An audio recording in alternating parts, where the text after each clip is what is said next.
Sir ভিতরে আসবো? কিরে বল্টু, এটা কি হয়েছে তোর পেটে? আরে স্যার, আমার দাদার ছোট কাকার বড় ছেলের বিয়েতে একটু বেশি খেয়ে ফেলেছি। আচ্ছা, জায়গায় গিয়ে বস।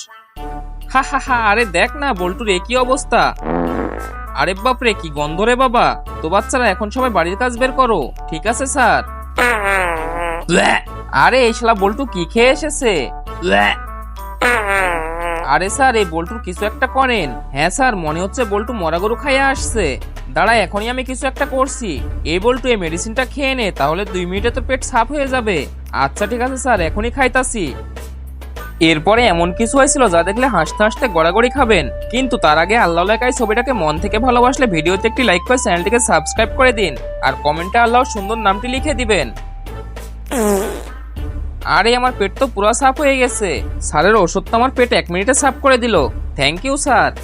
खत्म। Bye bye, tata, good bye.